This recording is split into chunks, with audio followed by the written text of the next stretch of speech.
원불교 더풀이 원더풀, 불지품 일장 말씀으로 함께 공부를 하고 있습니다. 법문 앞부분에서 대종사님께서 제자들을 무척 아끼고 사랑하는 마음이 잘 드러났었는데요. 고심 끝에 고르신 법문을 말씀드리기에 앞서서 대종사님께서 당부하고 싶은 내용이 또 무엇이었을까요? 네, 재민교우님께서 그 당부 내용이 궁금하신 것 같으니까 이어서 한번 바로 읽어보실까요? 네, 그럼 제가 한번 읽어보도록 하겠습니다. 하물며 우리는 어린아이도 아니요 이와 같이 키도 크고 나이도 많이 먹은 어른들로서 예회날이면 식전부터 회실에 간다 떠들고 와서 2시간쯤 앉아서 무슨 말을 듣는 척하고 있다가 또 시간을 마치면 간다고 할 때는 무슨 큰일이다 하는 것 같이 보이나 결국은 한 가지 알아진 것도 없고 나아가 실행도 한 가지 해보는 바가 없다면 철없이 지내는 어린아이나 조금도 틀림없다고 생각하나니 오늘은 좀 정신을 차려서 나의 하는 말을 잘 들으라 하시고 계속하여 말씀하시되.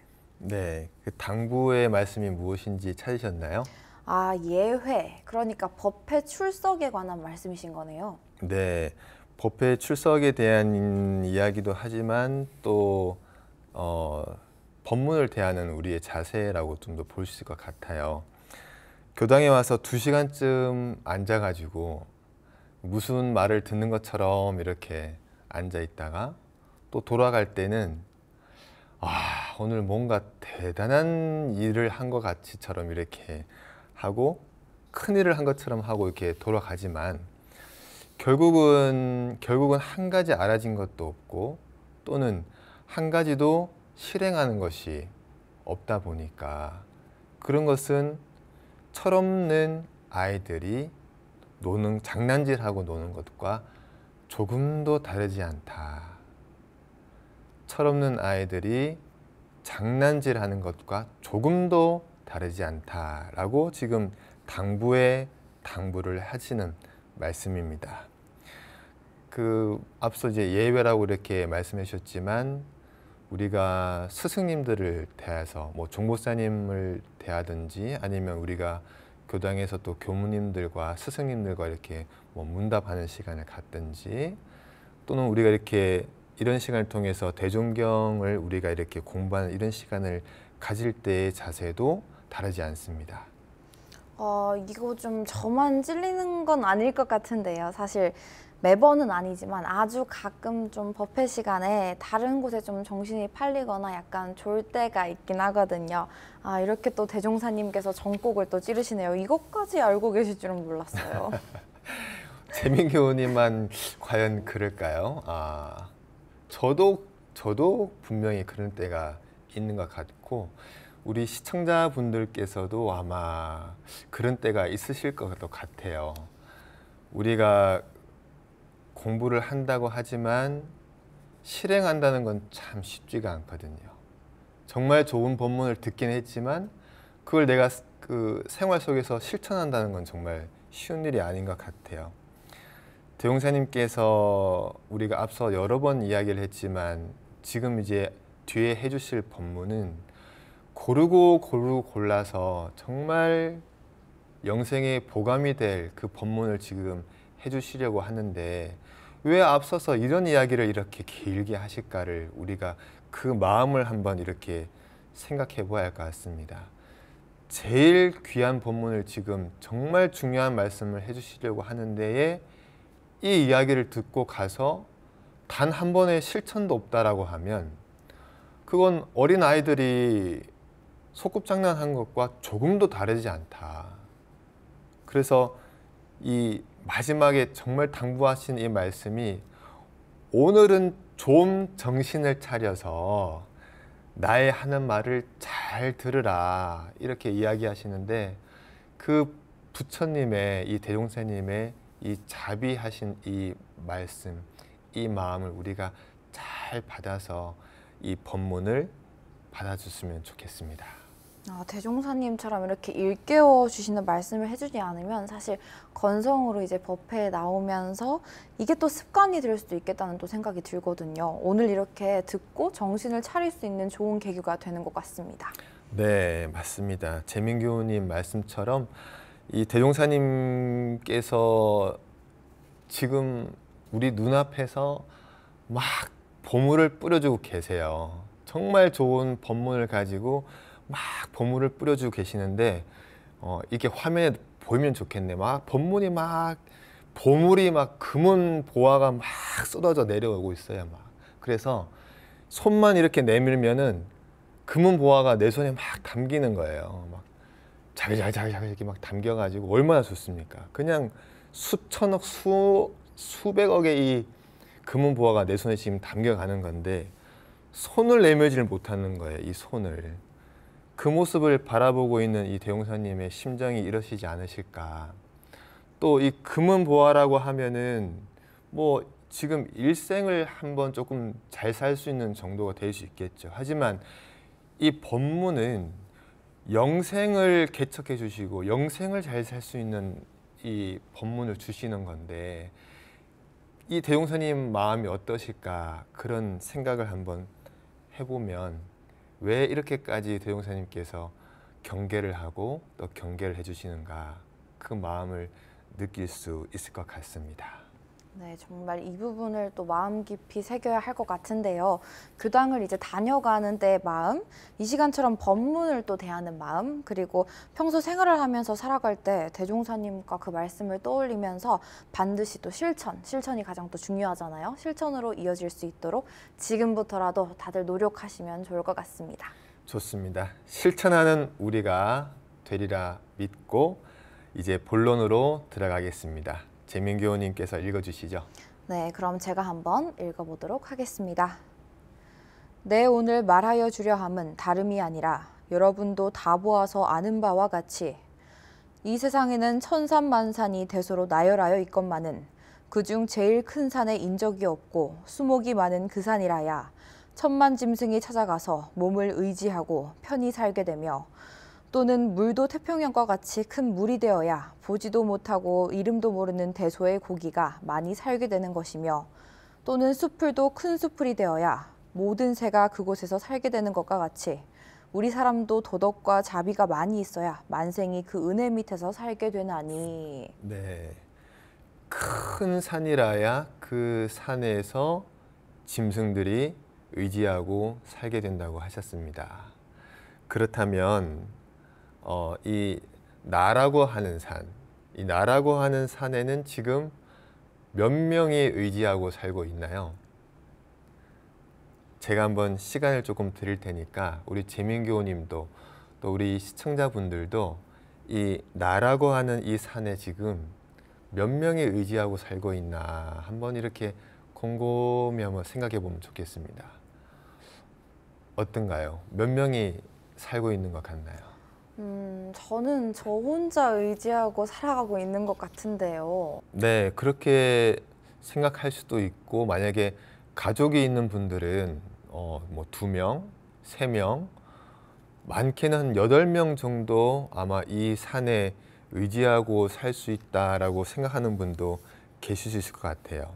근데 우리 재민교님은 저 한 명은 이 산에 의지하고 살고 있는 것 같아요 라고 이렇게 대답을 해주셨는데 진짜 한 명은 맞나요?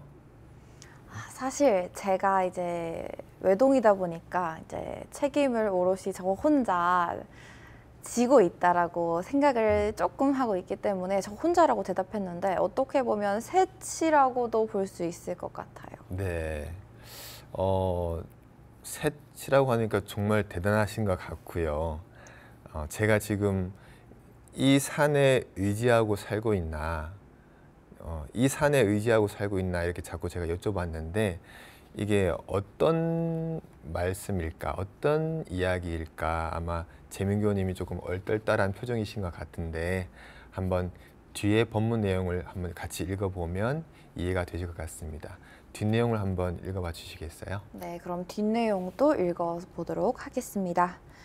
과연 그 도덕과 자비는 무엇인가? 도는 바른 것을 아는 것이요. 덕은 바른 것을 행한 결과이요. 자는 만생을 사랑으로 보는 것이요. 비는 악도 중생을 불쌍히 여기는 것인데 이 도덕과 자비가 많은 사람은 이것으로서 다생의 공부를 삼고 직업을 삼아서 천지로 더불어 왕래를 같이 하며 일월로 더불어 그 밝음을 같이 하며 사시로 더불어 그 차설을 같이하며 음양으로 더불어 성세를 같이하여 생멸고락에 끌리지 아니하는 대지행을 얻어 복해양족의 주인공이 되나니라. 네. 앞서 이렇게 산이라는 비유를 했었었는데 큰 산이라고 해야 그 산에서 많은 짐승들이 의지하고 산다 이렇게 말씀을 주셔가지고 그때 그 산은 나무가 많고 또 물이 많고 그러면 그럴수록 큰 산이고 그런 산일수록 많은 동물이 의지하고 살겠죠. 그런데 제가 아까 우리가 얘기 나눴던 이 나라고 하는 산에는 얼마나 많은 사람이 의지하고 살고 있나 이런 질문에서의 그러면은 여기서의 나라고 하는 것은 내가 가지고 있는 도덕과 자비가 얼마나 많나 이런 질문이 되는 겁니다.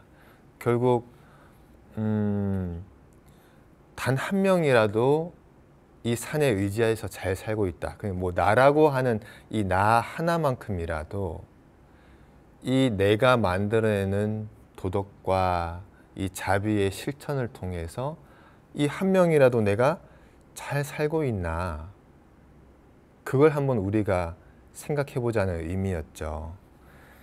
지금 설명을 듣고 우리 재민교우님의 조금 심중에 약간 변화가 있었을 것 같은데요. 어떻게 또 아셨죠, 교무님? 나 하나는 또 잘 살고 있지 않는가라고 약간은 또 자부를 했었었는데 도덕과 자비를 잣대로 들이대니까 나 하나도 잘 못 살고 있구나라는 생각이 좀 하게 되네요. 네, 아마 한 명이라는 대답을 할 수 있는 사람이 쉽지 않을 겁니다.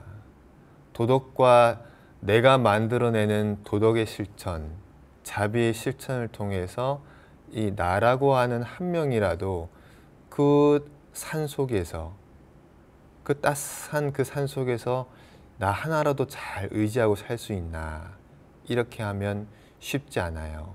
왜냐하면 도덕과 자비를 행한다는 것이 무엇인가라고 하는 데 있어서도 아마 잘 모르는 분들이 많이 있으실 것 같아요. 네, 그래서 도덕과 자비를 또 아는 사람, 도덕과 자비를 실천하는 사람이라야 나 하나라도 그 산에 의지하고 살 수가 있다. 그 말씀이신 거네요. 그렇죠. 맞습니다.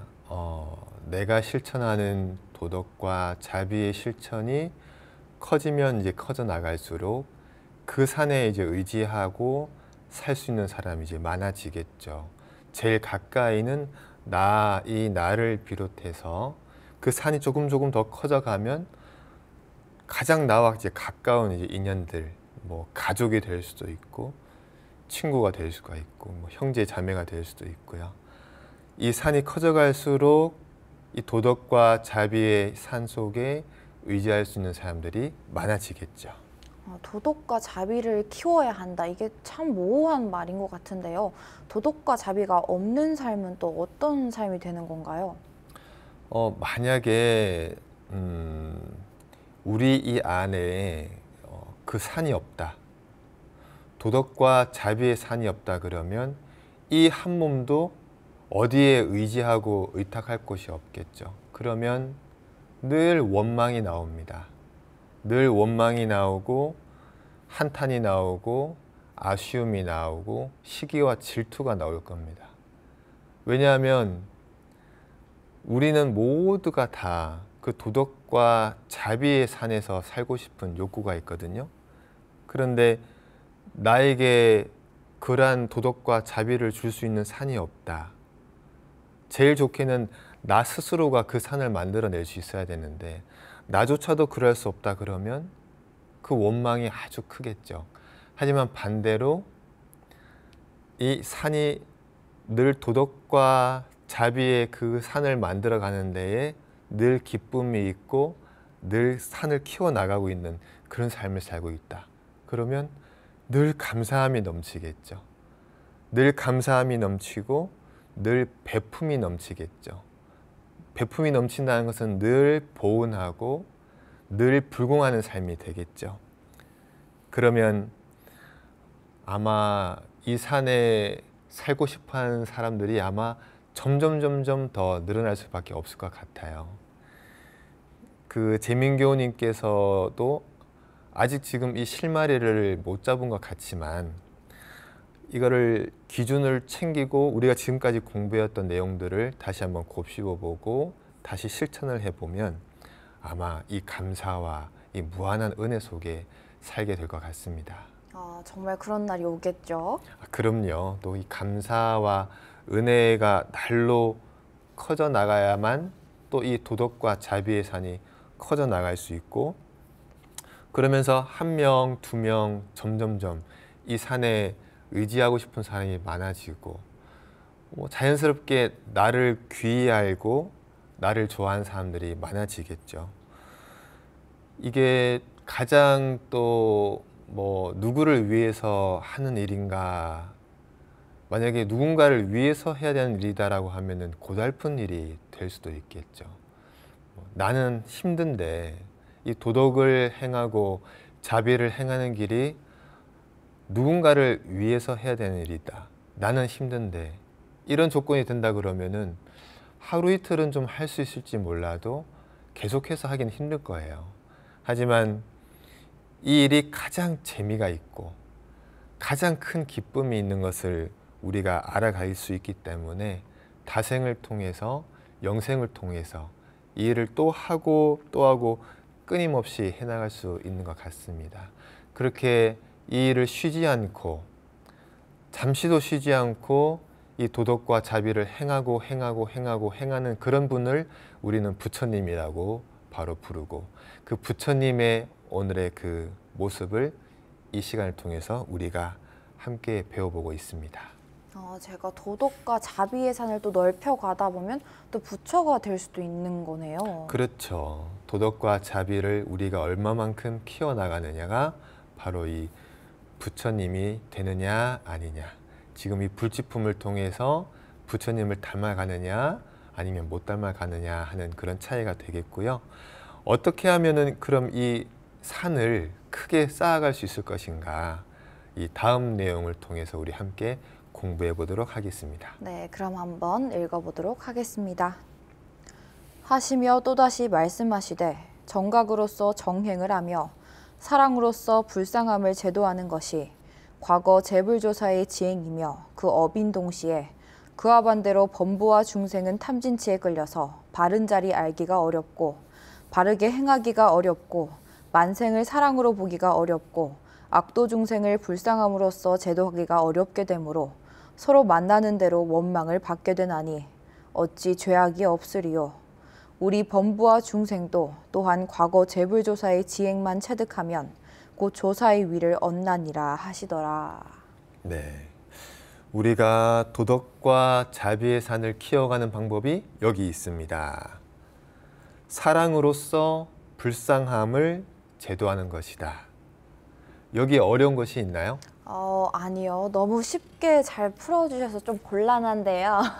왜냐하면 또 이걸 알게 되면 또 실행을 해야 하지 않겠습니까? 맞습니다. 크게 어려운 일이 아니죠. 이야기가 아니죠.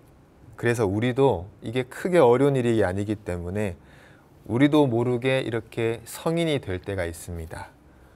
언제 가능할까요? 옳은 일을 행할 때나 어려운 사람들, 나보다 약자인 사람들을 도와줄 때가 교무님께서 또 풀어주신 말씀과 또 비슷한 맥락인 것 같아 보이는데요. 네, 맞습니다. 그렇게 우리가 어떠한 조건 없이 우리 원불교 표현으로는 이제 무아봉공이라고 이렇게 표현을 하는데 순수한 사랑을 실천할 때가 될 수 있겠죠. 한 예를 들자면 부모가 되었을 때를 우리가 생각해 보면 될 것 같아요. 부모님들이 우리를 바라보는 그 마음, 또 우리가 또 부모가 되어 보신 우리 또 시청자분들이 계신다고 그러면 부모가 처음 되었을 때의 자녀를 바라보는 그 마음, 자녀를 그 대했던 그 마음을 이렇게 한번 생각해 보시면 그때에 어떠한 조건이 있었나? 어떠한 조건도 없을 거예요. 오직 순수하게 오직 이 아이가, 이 자녀가 잘 되기를 바라는 그 마음일 겁니다. 그때에 우리는 누구나 순간적으로 무아봉공을 체험합니다. 여기서 대종사님께서 말씀하셨던 이 자비의 산을 키워가는 방법, 사랑으로서 불쌍함을 제도하는 것, 이 무아봉공의 체험을 우리는 누구나 지금까지 한 번은 꼭 경험을 했을 거예요. 다만 그 체험을 우리가 계속해서 한 번 한 것을 두 번 하고 세 번 하고 쭉 계속해서 이어나갈 수 있으면 부처님이고, 그때 한 번은 경험했으나 계속하지 못한다 하면은 그게 이제 우리 범부, 이런 차이가 될 수 있겠죠. 방금 읽은 이 본문 안에 왜 우리는 계속해서 그런 실천을 할 수 없는가에 대한 힌트가 나와 있습니다. 왜 그럴까요? 범부와 중생은 탐진치에 끌려서 이 부분에서 또 힌트를 얻을 수 있을 것 같은데요. 맞습니다. 우리가 그 체험이 계속되지 못하는 것은 탐진치에 끌려서입니다. 우리 부모님의 순수한 사랑이 애착, 탐착으로 변화해질 때 부처님의 자비에서 우리 범부의 욕심으로 이렇게 바뀌게 되는 겁니다. 우리가 누구나 머물고 싶은 그 자비와 도덕의 산은 처음에 순수하게 시작을 하지만 어느 날 이것이 부모님의 애착과 탐착으로 조금씩 변화해져 갔을 때 이 도덕과 자비의 산은 사라지게 됩니다. 그럼 이 탐진치에 끌려가지 않으려면 우리가 어떻게 해야 할까요? 바로 다시 부처가 되는 방법을 행하면 됩니다. 이 대용사님 법문처럼 정각을 통해 정행을 하는 것이죠. 정각을 통해 정행을 하는 것. 올바른 깨달음을 통해서 올바른 행을 하면 되는 겁니다. 그럼 우리 재민교우님, 올바른 깨달음, 이게 무엇일까요? 또 청정한 마음 바탕을 아는 것이라고 할 수 있겠습니다. 이제는 누르면 바로 자동적으로 답이 나오는 것 같은데 맞습니다. 이 청정한 마음 바탕을 아는 것, 그게 정각입니다. 그리고 이 청정한 마음 바탕을 놓치지 않고 탐진치에 끌려가는 것이 아니라 이 청정한 마음 바탕을 가지고 내가 육군 동작, 행을 해나가는 것, 이것이 바로 정행입니다. 이것이 정각이고 정행입니다. 우리가 지금 탐진치에 물들어서 거기 끌려가고 있다 하면은 다시 바로 알아채서 다시금 정각, 정행을 하면 우리는 그 과거에 어쨌든 간에 다시 지금 자비의 산, 도덕의 산을 쌓아 올릴 수 있는 것이죠. 공부를 또 하면 할수록 또 느껴지는 것이 대종사님의 말씀이 또 각각 다른 의미가 아니라 다 한 점으로 이론상으로 모여지는 느낌이 들어요. 네, 맞습니다. 오늘 대종사님께서도 이 대종경 공부를 통해서 엄청난 보물을 우리에게 주셨습니다.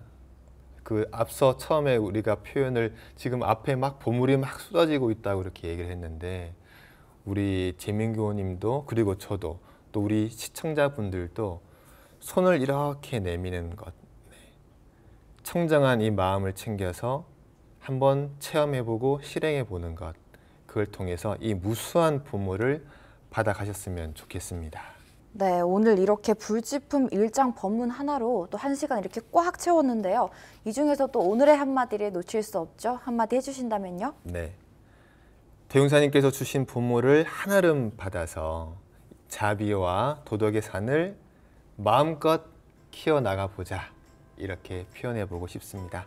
네, 딱 이 말이 또 오늘 말씀의 핵심이신 것 같은데 다음 시간에도 불지품 공부를 이어나간다고 하죠. 네, 다음 시간에도 불지품의 소중한 법문을 가지고 함께 공부하는 시간 준비해 보겠습니다. 오늘도 함께 공부해 주신 우리 재민교우님 감사합니다. 감사합니다.